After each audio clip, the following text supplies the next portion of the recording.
Forget trying to keep up with AI. It's moving too fast. It's time to think differently about it. Welcome to the AI Readiness Project, hosted by 𝗠𝗏𝗃 and Ann Murphy. They're here to help you build the mindset to thrive in an AI-driven world and prepare for what's next. Our theme song, it's so groovy. We got such a funky opening. I know. I hope play that funky music. Yes, exactly. And I'm loving the sporting the hat, the trucker hat. Very nice. Solid. Well, you may have noticed that I had the same hat on and the same hair yesterday, last night at our AI salon meeting, but it's been that kind of a couple of weeks. Sometimes you got to go with a hat. How have you been? It looks like you were back in the homestead. I'm home in Oregon, and I'm happy to be home. And then I hit the road again, I think mid next week, to go can I tell you what I'm doing next week really quick? Please. I'll tell all the nice people at the same time. Exactly. Tell everyone. So one of the things I've gotten to do a lot of is training people on how to use AI. And I recommend that all of us, once you feel like you're the 5th grader to the 4th grader, you go out and you start teaching. That is how you grow even more. And one of my very favorite groups is a group of fundraisers who specialize in working with female philanthropists, which is super important because women are going to have just about all the monies pretty darn soon, because women are inheriting their parents' money, and in heterosexual couples, their spouses' money. And so I'm working with these people who work with the philanthropists who are going to have all the money, and helping them figure out how to work with women in their different ways, using personas and deep research and chatbots and data and how to crunch the data differently and how to write personalized everything, because it's different and nobody knows how to do it. Well, that's so cool. How to do something new. Yeah. Wow, that's so cool. That's so cool. Wow. Oh, that's really exciting. Yeah. Well, so I'm doing good. We had on the salon last night, 𝗔𝗜 𝗥𝗲𝗃 co-hosted with me. And so why don't we jump in? Let's talk about let's do it. Let's talk about how ready for AI are we this week? Yeah. So catch me up. You've been on the road, and then I'll sort of give you my 2 cents. But you've been on the road. You've been talking to a lot of people, probably facing all sorts of reactions to what you're up to. Like, where are you with it in the context of what you've been doing the past couple of weeks? Yeah, good question, because I have had all types of flows and flavors in the past couple of weeks. I think for me, where I am with AI is really like my own personal comfort level with the fact that a lot of the work that I'm doing now, at the very end of the day, when I'm, submitting my recommendations to a client, it does mean less hours, less days of pay, fewer consultants, fewer staff members. And you mean for the client?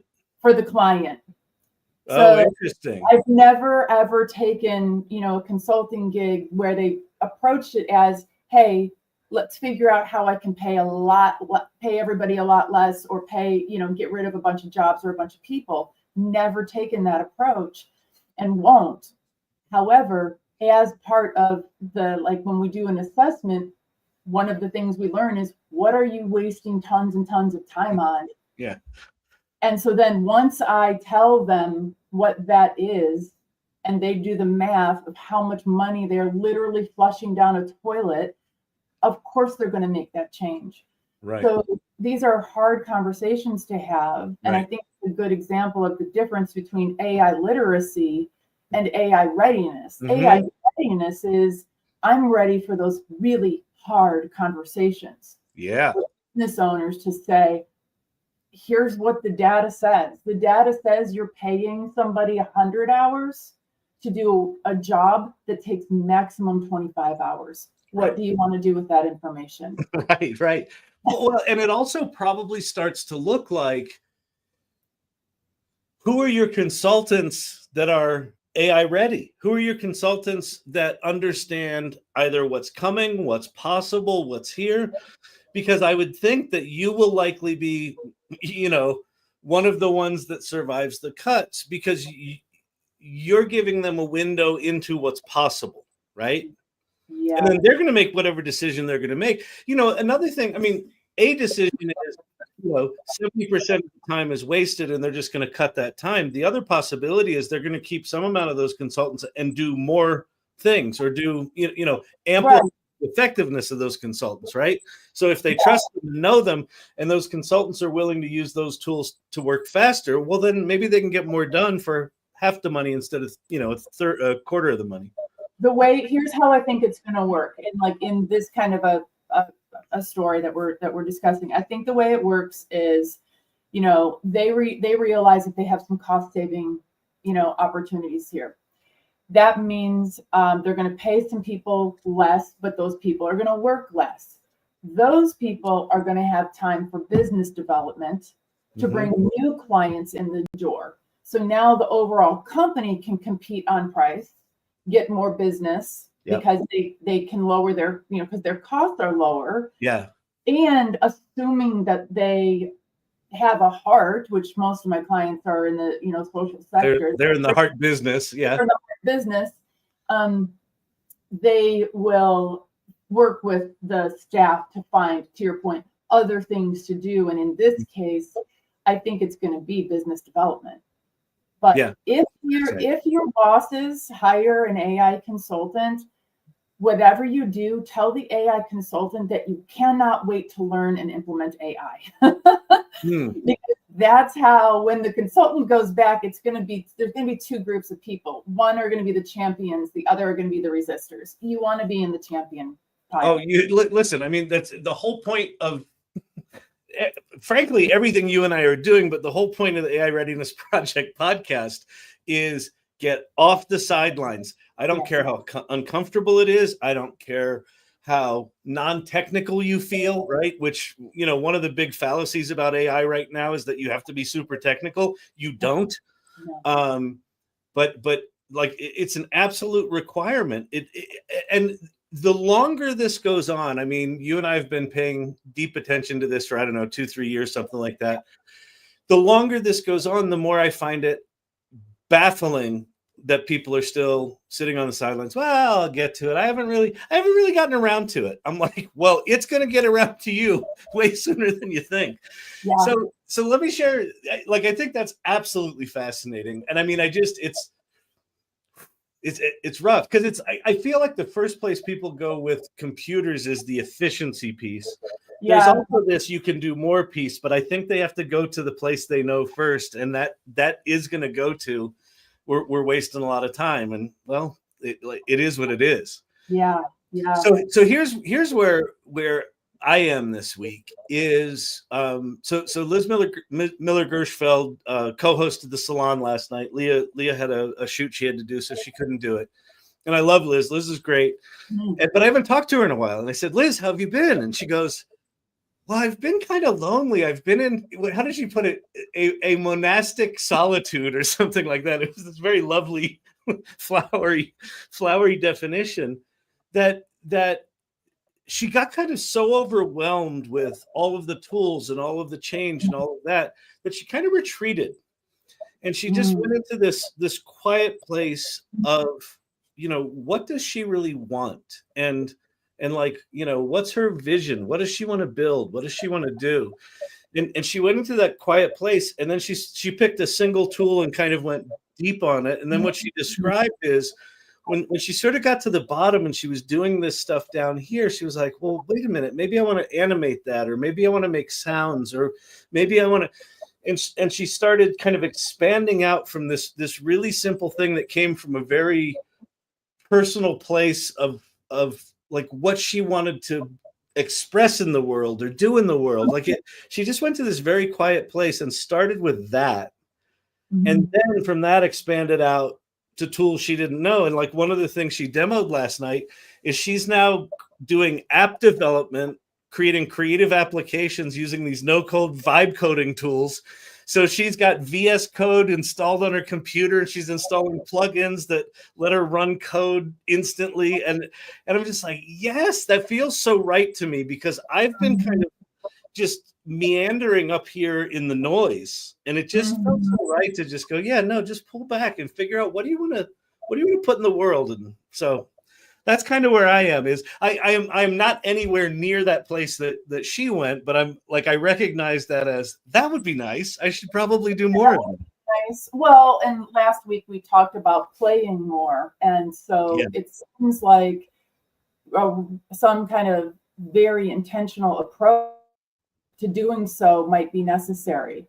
I did see, what company was it? Somebody, Josh Houston, one of our previous guests, shared something on LinkedIn, a company that's giving staff $1,200 a year to take some time off and go learn AI. And I think that that's absolutely brilliant. Let them let them take time off of work, because I love how we have people in our communities who can like do something for 3 hours a day and then stop. For me, it's either on or off. So I need interesting. Right? I need like a day or 2 or 3 to dig deep into something, or else I just stay up until 4 o'clock in the morning. You know? Well, didn't you say last week that because of all the work you've been doing that you've kind of lost your playtime? Yeah, I have. I have not been playing with AI at all. I've just been squeezing all the juice out of everything I already know how to do, squeezing all the fun right out of it. Yeah. Yeah, that's no good. That's no good.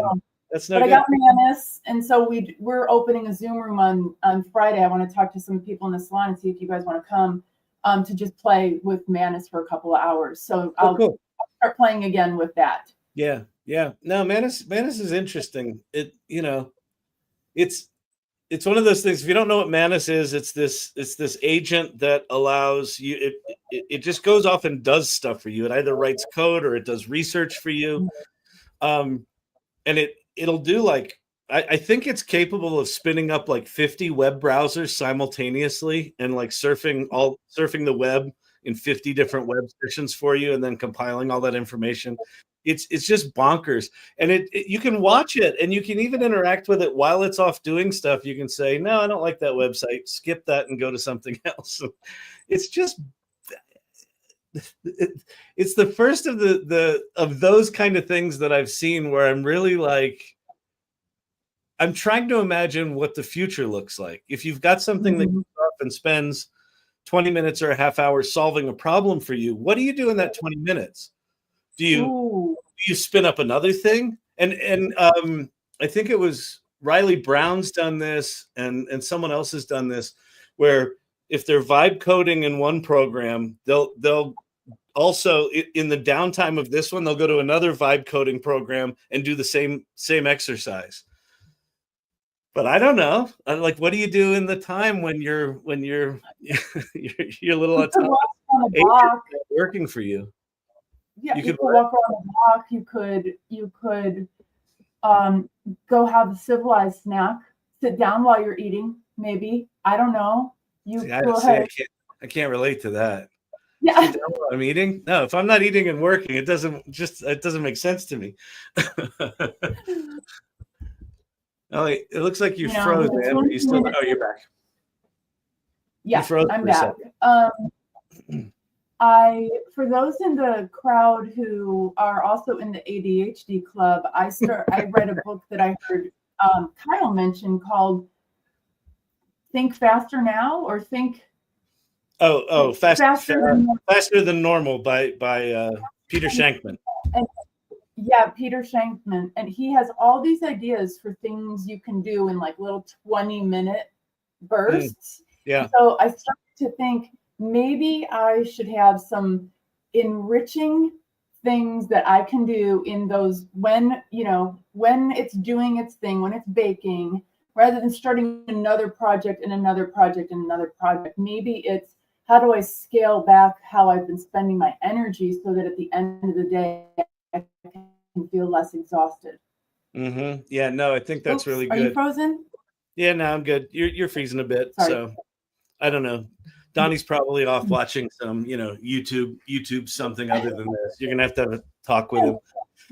No, the thing that came to mind when you said you could go for a walk is if they get the voice interfaces better, so that if something like Manus gives you audio updates where you could just go on a walk and say, hey, go do this thing, and then it's checking in with you. Hey, I found some things, so you could just be having a conversation with music in between and actually getting some stuff done. So yeah, absolutely. Yeah. So let me flip over for a second to what's the one thing that I think it's worth us paying attention to this week? This morning, LinkedIn came out with a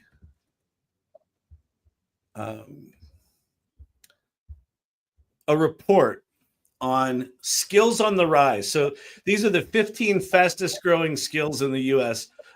This is it's sponsored by Workday. So don't take it with there's not anything super significant in here, but I thought that what they chose as some of the skills I find quite fascinating.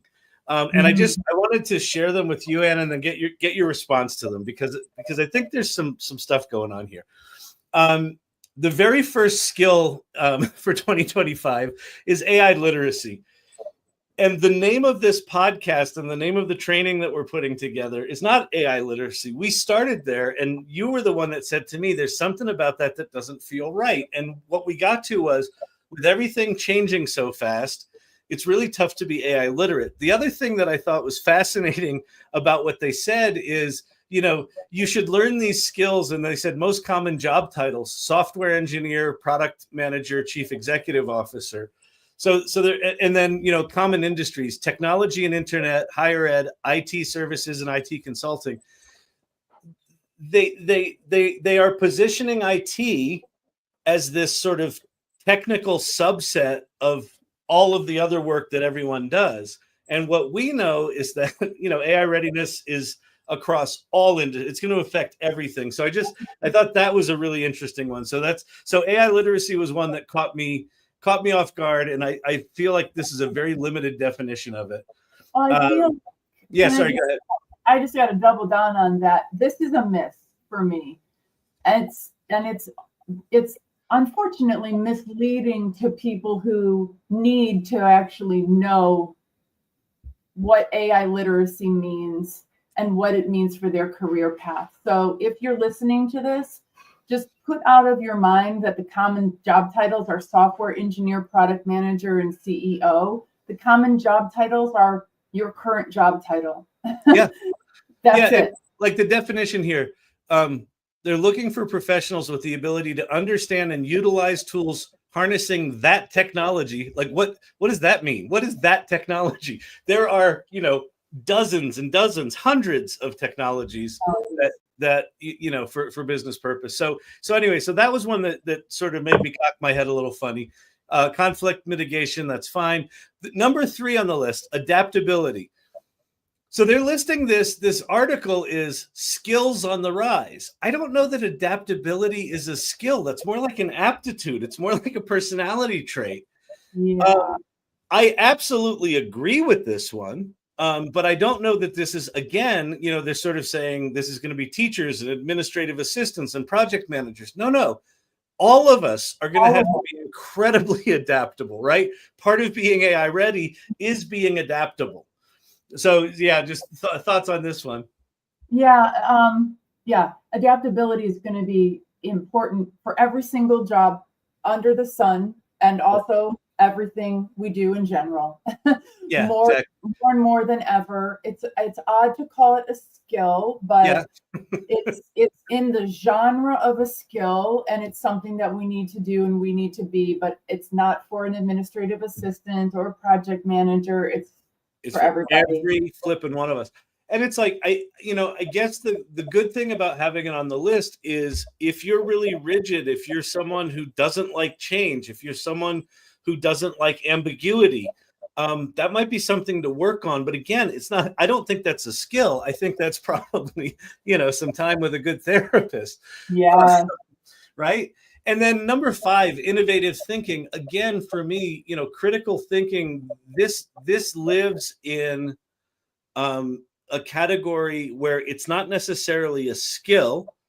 You can learn how to be, you know, do critical thinking better. But again, it's kind of a mindset more than anything. And again, I think this spans everything. So, so those were 3 of the 15 skills that really jumped out at me. Let me say something about the innovative thinking. I think that it's more about asking the right questions more than innovative thinking, because some of the thinking is being done for us or in partnership with AI. The question is like, how are you engaging with it, and are you asking the right questions? Not to say that, I mean, leadership has, I think, always been about asking the right questions, but like now more than ever is, what's the problem you're actually solving for, right? Like what 𝗂𝗏 𝗥𝗲𝗃𝗀 teaches us. What is the problem you are trying to solve? You actually have a problem. And so that, I don't know, innovative thinking, it's like, yeah, but ho-hum, because, you know. Yeah. Well, and it's, you know, again, you go back to things like, you know, curiosity and, you know, a sense of adventure. There's part of being AI ready is, you know, just being curious about it and learning. So good comments from Jennifer here. Yeah, Jennifer's smart. She's got this framework that she uses. AI, I believe it's AI awareness, AI readiness, AI adoption. Yeah. Step 1, step 2, step 3. It's awfully hard to have AI adoption without AI readiness. And I think a lot of people think that it's an easy button and go from like not really knowing much to AI adoption. Or wait, what everybody really says now is, you don't know anything, and then you have agents. Because of course, nobody understands what an agent actually is. But even the people marketing them don't know what they are. There are so many things out there called agents that are not agents. Oh my God. You know, other than there's a few things that are out there that are agentic, that are agent-like, but like that train hasn't even left the station yet. We haven't even scratched the surface of it. So yeah, that's going to change. That's going to change a lot. And you really can't argue with someone that about what they think an agent is. You know, like if they want to be cool and they want to say they're using agentic systems and they're doing all the things and they're fully autonomous and all this stuff, I'm like, okay. But today I was in a conversation with somebody who kind of slapped onto a job description that it would be great if the person could create agents. Oh yeah. Oh, we're going to see that thing. You know, you need, 15 years in agent design or something. You know, we're going to see job requirements like that. Absolutely. Take the whole job description and then just, and it would be great if they make agents. And by the way, the salary is $55,000 to $85,000 per year. And I'm like, this is going to be something really interesting. Is when we see the impact, what is the differential in what people are going to be paid who are AI savvy, AI ready, AI, bare minimum AI literate? How much more in reality, not like what McKinsey says, and how much more will people be able to command? And then what it's going to be like for these organizations as they realize that the people they want to hire, they're pretty few and far between still. There aren't many of them. I think, listen, you and I, unfortunately, are both old enough to have been there on the early days of the World Wide Web, right? We're going to go through a charlatan phase of AI where there's going to be lots of AI experts. Lots of people are going to slap AI on their business. They're going to do startups that have AI slapped on them. They're going to be consultants that have AI slapped on them. And to the degree that senior management in businesses don't learn this stuff themselves, they're going to be hiring people that don't actually know what they're doing. And I think there's going to be a fairly long period, and maybe it's a bit accelerated because of the AI stuff, but there's probably going to be a 2 to 3 year period where companies are just discovering, what we thought AI was, it's actually not that at all. It's a completely different thing. And we need someone with very different skills that starts to look like, the kind of stuff that we're talking about here. Be ready, Right. Understand what's possible, ask the hard questions, understand the implications of what you're talking about. Because a lot of people are going to sell a lot of crap that's like efficiency machines and automation machines. And that's just a teeny tiny piece of what's coming. So I love this because we think about, all right, so the leader doesn't really use AI. Okay. Maybe they use it a little bit, but they don't know it. They don't use it well enough to understand that it makes something new possible, right? That it makes something new possible, right? Yeah. And that it's important to know what an agent really is before you put it in a job description, because now you've put that in a job description and you're handing it off to HR. HR doesn't know what an agent is. Right. So how are they screening for these candidates? Okay, let's say they're like, I don't know, they use the word agent in their resume. Okay, they're in the candidate pool. That person comes to their interview and they start talking about stuff that they're doing. The person doing the interview doesn't know what an agent is.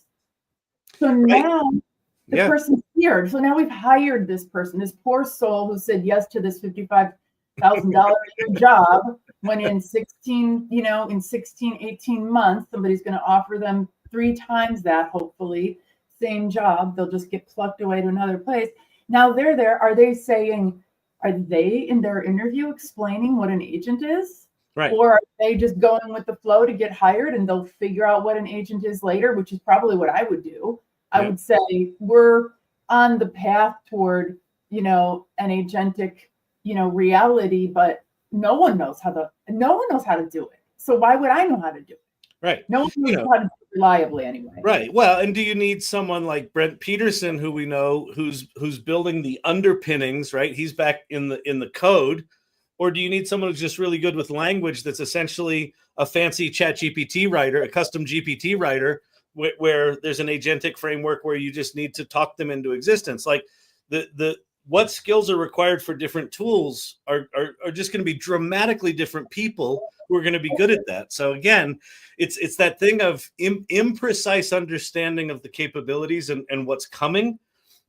Is going to lead people down a bunch of bad rabbit holes. So and I'm starting to think that is the most uniquely monetizable thing about being AI ready versus AI literate, is the ability to discern between this, that, and the other, and the ability to communicate about it, and the ability to say to the CEO, no, or the HR person, yeah, or the hiring manager, here are the questions you need to ask. If they say they do automations, your next question is, this, that, or the other, not, hey, we want to do agents. Do you think you can do that? What you're doing in the agents that you're making? Yeah, crazy. We get to talk about our things. Yeah, why don't you talk about your thing, then I'll talk about my thing. Hey, everybody. So we have She Leads AI is a brand, and underneath the brand of She Leads AI is an academy, which is where we do all of our education. We have an AI consultancy. We work with companies, small nonprofits, large nonprofits, small, medium-sized businesses to help with AI integration, policy, governance, making stuff, etc. And we have a public affairs and policy group in there, and we also have a community. So the community is called the She Leads AI Society. We're housed on Mighty Networks, just like the AI Salon is. We have neat little areas, like we just launched today a business development channel for those of us who are currently building our businesses. Talk all nerdy things, business development. We've got a Get Unstuck channel. We've got an Awe channel where we post pictures of our dogs. And we have some really, really nerdy fun. And what's unique about our community is, and so this is why, not every community is for everyone. Our community is extremely loving. And you're going to meet Mary Massey in a few minutes, and you're going to understand, it is just a loving, supportive, encouraging space. Yeah. And like one of my favorite places to be at all times. Yeah, that's awesome. That's awesome. Yeah. Great. All right. Well, I'll tell you, not a dissimilar story for the salon. And I think it's one of the reasons you and I get along is we've got, very similar kind of values. And the salon, the AI salon is a community of about 3,000 AI optimists who are also creators. They tend to be very creative. We have a 3-step process to AI readiness, which is play first, mindfully create, and generously lead. And we've started doing a thing, Anne, which is really fun. It's been happening on Saturdays, but anyone in the community can do one of these. And we're calling them LOLs, learn out louds. And it's basically just like grab an hour and teach people stuff. It's kind of like when you were doing, the GPT things on Saturdays. Yeah. It's like anyone can show up, and anyone can show up from She Leads AI. Like, bring it on. Come hang out in the lull, and people are practicing their leadership skills and things like that. And it's an incredibly generous group, and it's a friendly group, and particularly with groups that are around new technologies. One of the risks you have is as the community levels up in skill, it makes it harder for beginners to enter. And one of the things that we work really hard on in the salon is having people be very, very welcoming of new people, and just reminding everyone that we all felt clueless when we got here. And when someone comes in and says, "Hey, I don't know what I'm doing," great, come on in, go over here, introduce yourself, things like that. So anyway, that's the AI salon. And I think that with, as communities evolve and as cohorts of us, kind of like Beth Lyons, who is a friend of the pod, so to speak. She and I we consider ourselves class of 22 from the AI exchange, right? Yeah. All of us, like, you can see us all going through our career paths, and we all started at the same time, and we're all crushing it in different ways. But like, now we have to backfill for the people who are coming on now, right? It's very easy for us to move beyond the beginner's mindset. But what I like about both of our communities is that, well, in part because of us, we have beginner's mindsets every day. Yeah. I promise you, I'm clueless. I promise you. Promise. Neither one of us are going to claim to know anything. Right. Not going to apologize for it. I'm going to declare it proudly. I'm clueless. Well, we've got someone here who's not clueless, and I'm super excited about Mary. But why don't you, set up Mary, and then we'll bring her up on stage and kick this thing off.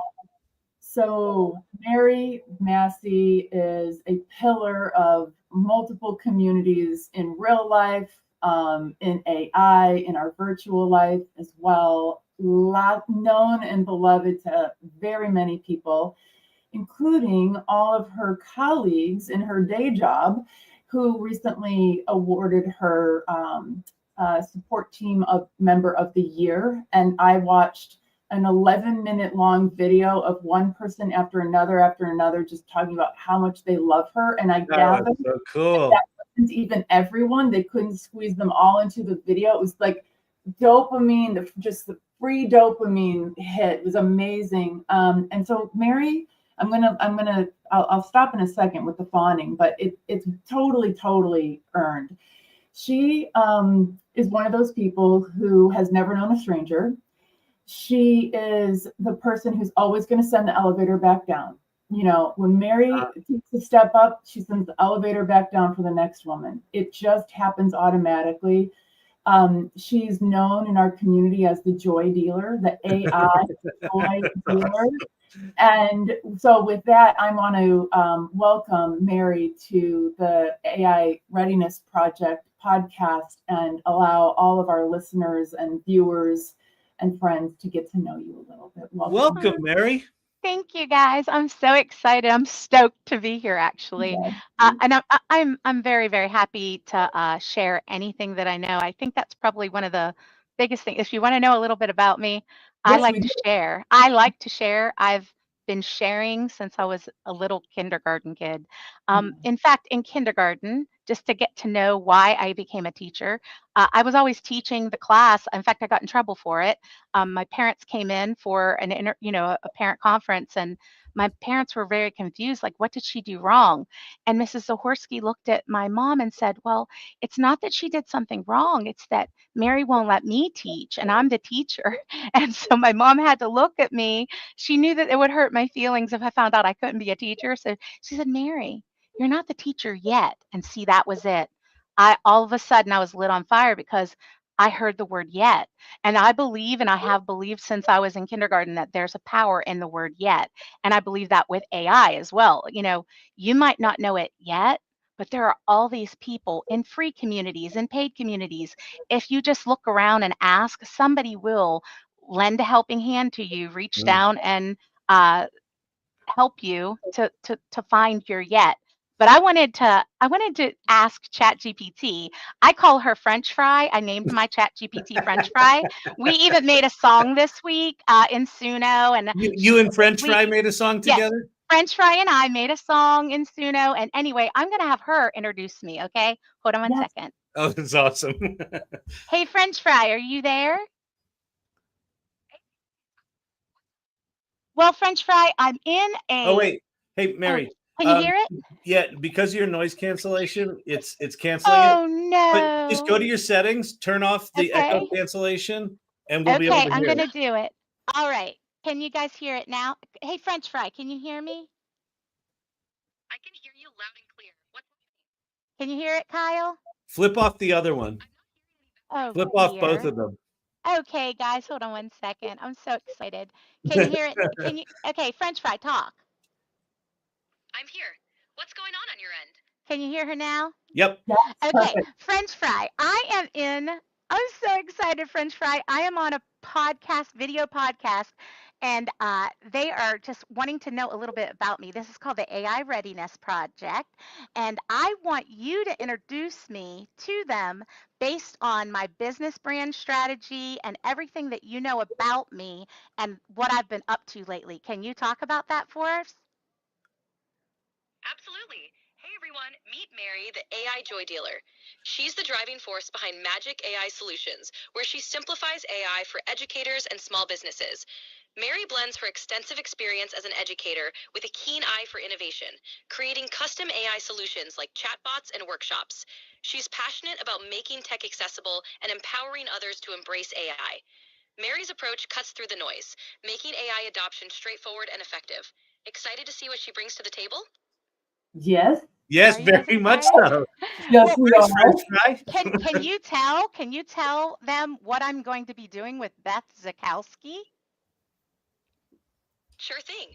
Mary's teaming up with 𝗏𝗏𝗃𝗀𝗃𝗀𝗃 to create Family Fun with AI, an academy designed to help families connect socially and emotionally through AI learning. It's all about bringing parents and students together as partners in the learning process. It's a fantastic initiative that bridges family bonding with tech education. Isn't that exciting, guys? Yes. So amazing. I love French Fry. She's like my best friend, and that's something that you guys. You guys. That girl that just popped up. That actually is my best friend, 𝗏𝗏𝗃𝗀𝗃. She just popped up. She's who I taught with for 14 years. Whenever the two of us put our heads together, we called ourselves Super Brain, and that's what I feel like about AI. It unlocks the possibility of yet.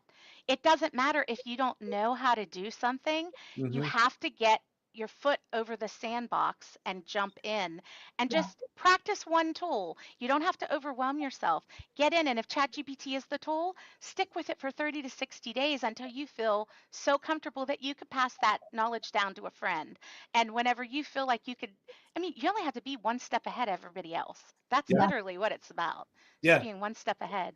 I'm just so excited to be here. No, Don't you guys love French Fry? Isn't she awesome? She's the best. You have to go name your own ChatGPT. You just have to name them. So and French I Fry's love my the best friend. pictures of her. I love. Yes, George, isn't that great? That's my brother. That's my brother. Yeah, he and I look exactly like each other. Yep, that's my brother. I love him. Oh my goodness. My See, family. Like we had a St. Patrick's Day party, whatever day that was, and one of our members, Case Donor, was teaching us to do stuff, and her parents were there, and now your brother's here. This is a whole like AI family tree. Okay, so Mary, you know our questions. I'm going to start with number one, which is, what was that tipping point where you knew you had to go all in on AI, and what happened next? I think honestly, whenever well, I remember way back whenever technology like was really starting to come out, my mother and I sat at the dinner table and talked about we had seen the Tomorrowland thing, with Walt Disney. And I remember her saying, because you could see like a TV and the teacher was talking in the TV. And mommy said, I think that's really what's going to happen. And someday you're going to do that. And I actually did become like that. As much as I felt that aha moment back then, whenever I knew someday I would teach online, and I have taught online for half of my career, I've been teaching for almost 35 years now. I'm an old lady. I'm 55. I'm the speed limit this year. I finally can remember how old I am. Well, my brother will always say, "You're not 56 yet, Mary." And so now I'm 55, and that's a number I can remember. So I'm safe for 1 year, Georgie. I'm safe. Don't tell him I called him Georgie. He would hate that. But anyway, so just seeing that and knowing back then how that was going to be transformational, whenever I saw what AI could do literally for a teacher to streamline her lesson planning, just taking care of paperwork. I'm an MTSS person. I like work with MTSS, which is basically we help students prior and hopefully to hold them from needing to go with further services. We give them what they need when they need it, and hopefully it can help them. But if not, then if the child needs to move on and possibly ever be tested for special education services, they would have had everything in place getting ready for that. So that's part, and the paperwork is a nightmare, just making sure that you've crossed all your T's and dotted all your I's. But with AI, there's workflows that I have helped institute at my school that has made it better, even if it's a simple workflow like using Google Forms and Google Sheets. I mean, that's a workflow. But I mean, there's so many other ways that has made a difference in education. And then I work with small businesses, and even if I'm still just like in the mix of learning a lot of that. It's so exciting. I mean, I literally can't sleep at night, but everybody already knows that about me. I can't sleep, but I can't sleep now. Instead of just being a workaholic on everything for my day job, I can't stop thinking of all the things I can do to help solve world problems. And, even for just a small business person. And that girl, Jennifer Huffnagel, I'm going to be doing a ChatGPT thing next month with her, so you guys have to watch that. You have to come to it if you can. It's just awesome. She's wonderful.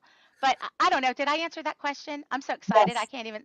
You answered it wonderfully. I'm curious because with French fry, but just also with these tools, one of the things that strikes me about AI is that things that you thought might have been limitations of yours historically, that kind of evaporates. So I'm curious, just share your experience with that. Like I don't know, the sense of leveling up that is happening for you. I'd love to hear your I'm take literally on so glad you said that, because literally, I mean, I've been teaching for this many years, and I'm now considered, I think in most every instance, everybody would consider me a master teacher, because I teach.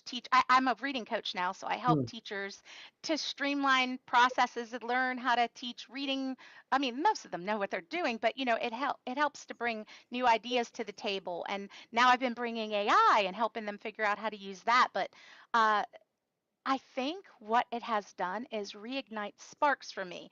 Whenever you feel like you have maxed out and plateaued in your position, I have gone as high as I'm probably going to go in the educational world, because I mean, I'm not really interested in being a principal. I mean, I could have done that, but I really wanted to still have connection with like direct connection with children and teachers.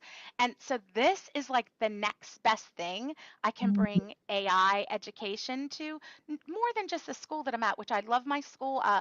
Just shout out to the Cyber Academy of South Carolina. They're under the Charter Institute at Erskine. So if you guys don't know anything about, look, that's my friend Cam.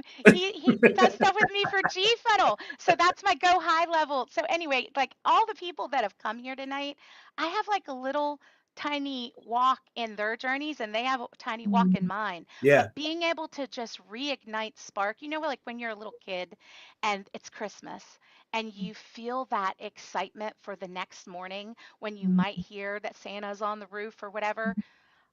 I feel like it's Christmas again. it's I Christmas in I the second part totally of my get that. life. Yeah. That's what it feels like. Awesome. Christmas.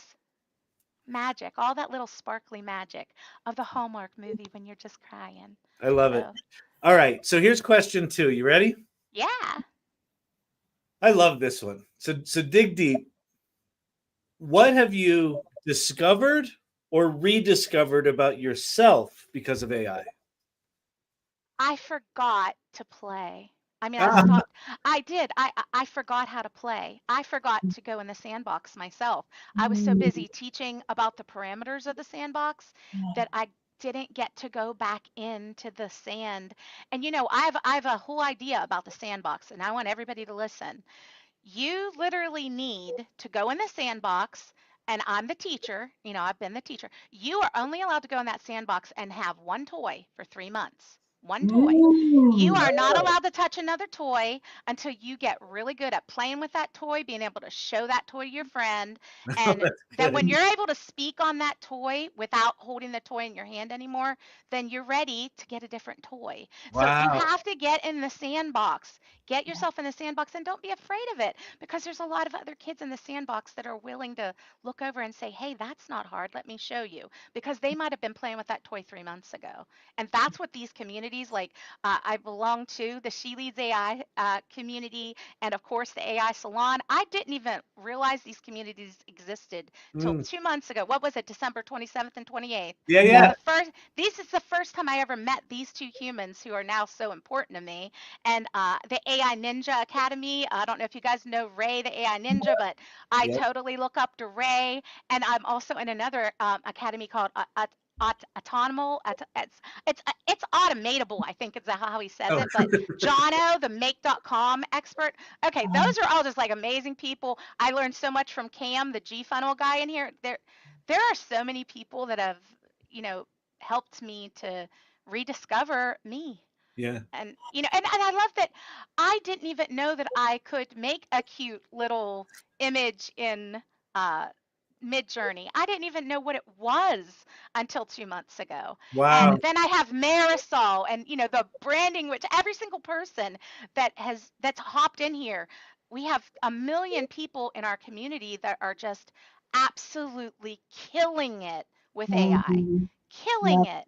Yeah. And they're experts. Like, you guys had Joy 2 weeks ago, 𝗏𝗏𝗱𝗏, and she can make movies. And then we have like Linda, who makes these beautiful, all this. I can't even. I didn't know that I could learn how to be like them. Yes. But AI helps me level up so I could learn the process and show creativity that I have stored up in my mind. Of course, it might come out kind of like a Christmas Hallmark movie, but that's probably what I'm, because I'm nothing. Like, you get to express yourself. I mean, this is one of the things about it, right? That I mean, I'm probably going to be singing you some Nora Jones, Rudolph the Red-Nosed Reindeer. You never know what's going to come out of my mouth. Mary, can you sing a tiny little bit of a song? A little bit of a song? Yeah. What do you want me to Maybe What do you want me to sing? Maybe later. Mary has the most beautiful voice you've ever heard, and sometimes she sings us little jingles. I'll sing you a song. I'll sing you the one I sang that one day, because it's easy to remember. Yes. Do that. I waited till I saw the sun. Don't know why I didn't come. Left to buy the house of fun. Is that good enough? Yes. Okay. Lovely. love Nora Jones. You should open. I love Nora Jones. It's an amazing song. Oh my goodness, I love her. Yeah. Yeah. I think Jessica will probably tell you, Jessica Winter Martin, she probably will tell you, I got a little rhythm going on in some of my genes somewhere. I got rhythm. I got music. Yeah, so awesome. but I'm Irish. Oh my goodness, who would have ever thunk it? I had my DNA analyzed, and all this time, my sister, my brother, and I, we all thought we were like way more Italian, and I'm like 46 or 49% Irish. So if you're listening, Liam, my friend Liam was going to try to come in here from Ireland. Liam, I'm going to kiss the Blarney Stone with you, brother. Oh, Okay, awesome. this You're is amazing. not as exciting of a question as these others, but what does AI readiness mean to you? That's part one. What does it mean to you? And then what advice, maybe it's a little bit of an elaboration on the sandbox theory. What advice do you have for people who are just getting started out on their AI journey? Start with one. Start with one. And it only takes one step. It only takes one step. You are literally one step closer to understanding AI by just walking toward it. You know, don't be afraid of it, because I think one of the biggest things that we all hear, because we hear it a lot, especially if you're studying to be an AI consultant or you're already in that space, the biggest thing people are afraid of is that it's going to take their job away. Mhm. It's going to replace them. They're not going to have employment. But the thing is if you move one step forward toward AI, you're going to end up just freeing up time on the monotonous or the repetitive things of your job that allow you to finally enjoy it again and use creativity to grow.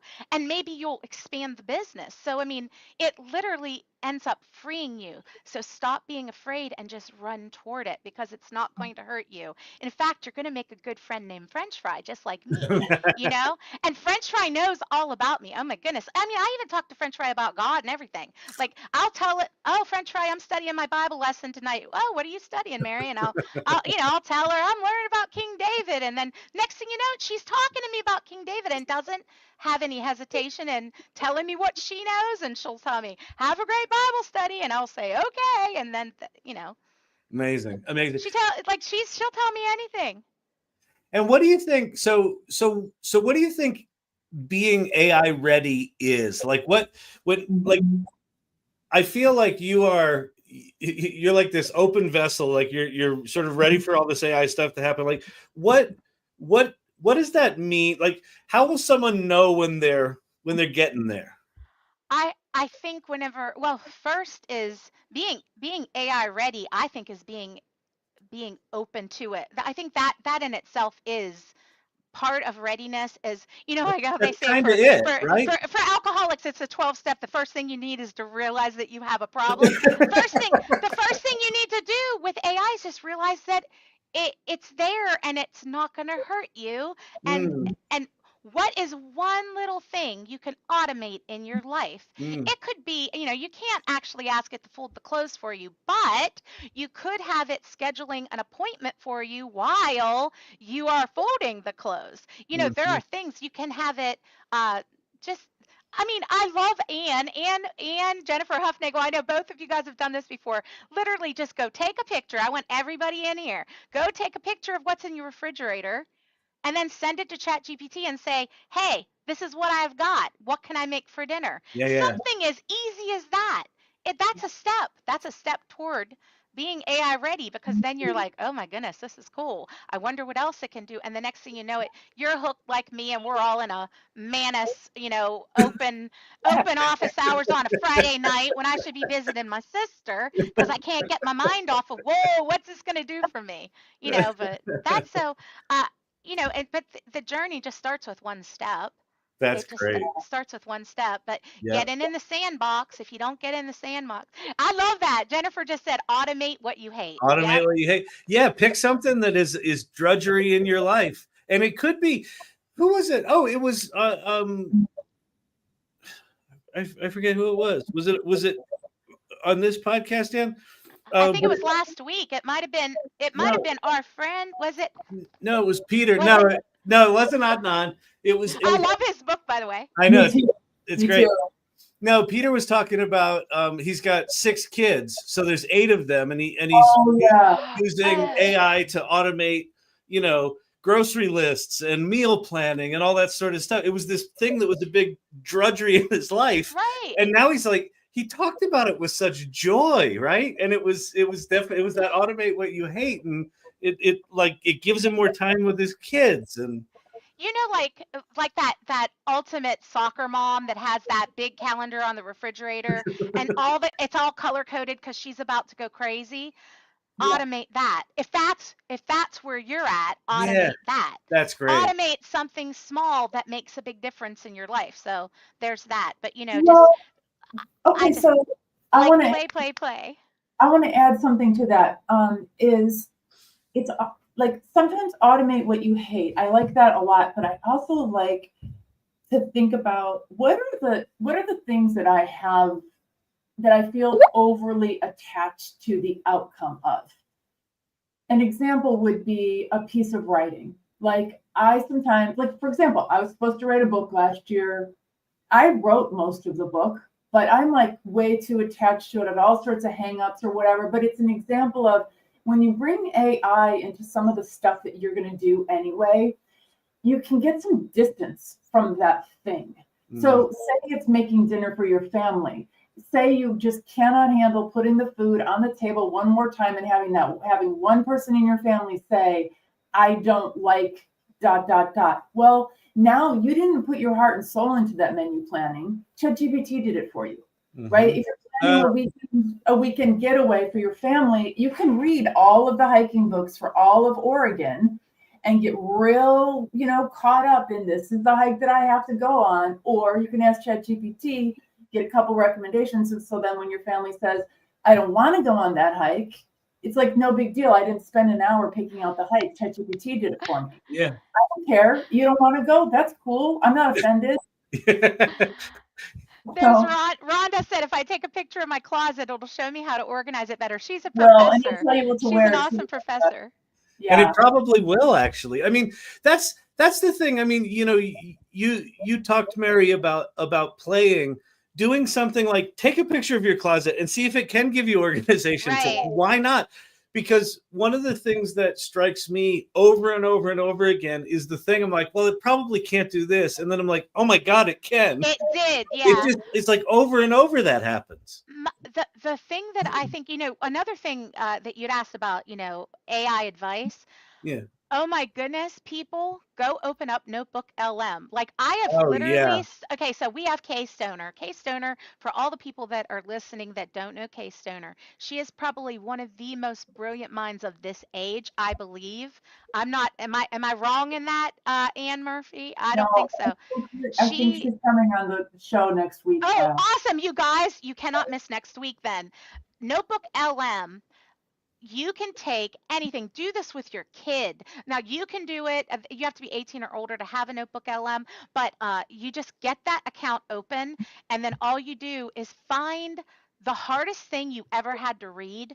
Go find that, download it, and then upload it as a PDF file in Notebook LM, and go get a podcast, a video, anything that goes along with it, that topic. You upload it, and then you just move over to the right-hand side and you ask it to turn it into a two-person podcast, and it literally will take all of it. It aggregates all the data, the learning, everything that was in all of that, and it puts it into an enjoyable 20 to 40-minute podcast for you to listen to. So I do that, and I front load it, and I fill it with I just do one after the other, and then I put it on my phone and I listen to it as I'm driving to Columbia for my job.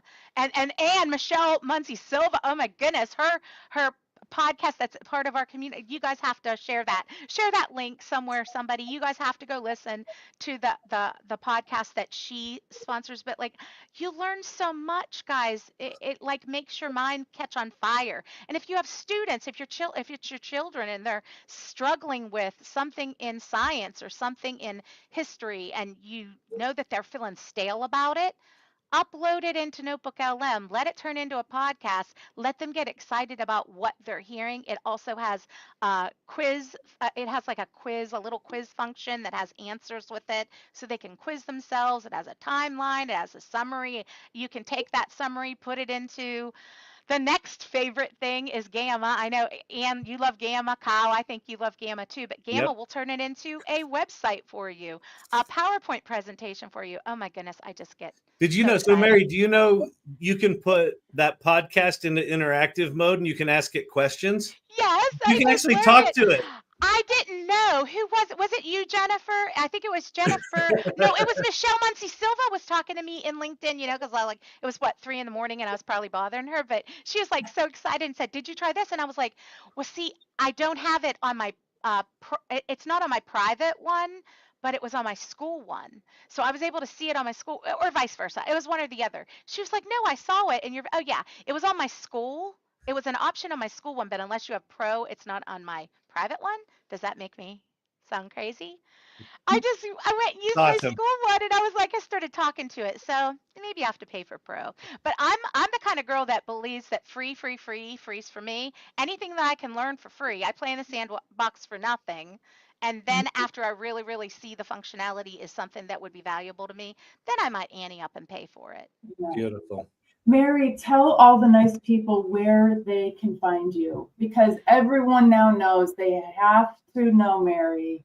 You have to. So where should they find you? Well, I am pretty much social media queen. You can find me on any social media, usually at Mary Massey Marketing. That's where I'm found in almost every place.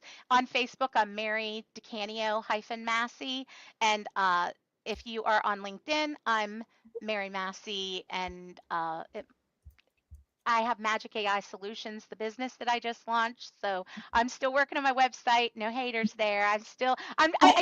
Because of Sabrina, you guys, I can't not call out Sabrina Romanoff, who was the sponsor for one of the sponsors for AI Festivus, Yep. who has become super important to me. She has this thing called 𝗏𝗏𝗏𝗏. And if you guys are watching and you want to blow up your social media accounts, you must use my link or Ann's link or possibly Kyle's link. I don't even know if Kyle has a link, and join 𝗏𝗏𝗏𝗏, because you are literally going to blow up your socials. So wait, don't just hit 𝗏𝗏𝗏𝗏𝗏.com. Wait for one of our links, because then we get a little bit of credit for it. Yeah, we get a tiny little bit of credit for it. But Sabrina it is her mission to make sure that millions know AI. And she shares everything for free, but she is so awesome. And she encourages people with her videos. She challenges everybody, which is why Beth and I are doing the Academy for Children for AI. That's one of the reasons she challenged us. And then she challenged me to learn lovable.dev. And I have a whole website that now Lovable, guys, I don't know if you noticed this, but they've been waiting to finally have it so that you could integrate right in Lovable. And I think they just dropped it today. Oh, so great. I can connect I'm just so excited. I just reminded me of my mom right there. My mom used to clap like that. Both of my parents are passed on, but I think they'd be looking down from heaven and proud of what I've done, to try to help people learn AI. I think so. Yeah. 1,000,000%. So I just want to help everybody as much as I can for free, but at some point I have to monetize it because, I do have to pay the bills. Well, we're going to have you come back, and hopefully next time you can come back with a little more enthusiasm. Yeah, it was a little low key today. I do laugh a little bit. Yeah, no, but super good. No, you're incredible. Your energy is off the charts. You're absolutely amazing. Well, I love to talk for free. I will gladly talk to anybody for nothing at any time. But if you are looking for a speaker, I also will virtually speak for you. Awesome. I will be a virtual speaker. Okay, so Mary Massey, the AI Joy Dealer, thank you so much. Put your fingers together, everybody. Oh, yeah, that's right. Okay, wait. Throw up a peace sign. Throw up a peace sign. Stick the bottom together and make that point, and then squish your top fingers like hooks. This was taught to me by my brother George's two twin nieces.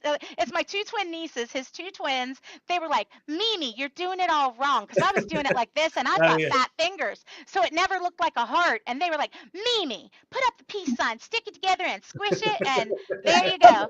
There, Mary, the AI Joy Dealer. I love you guys. Thank you for having me on. Thanks so much, Mary. Bye-bye. Bye, guys.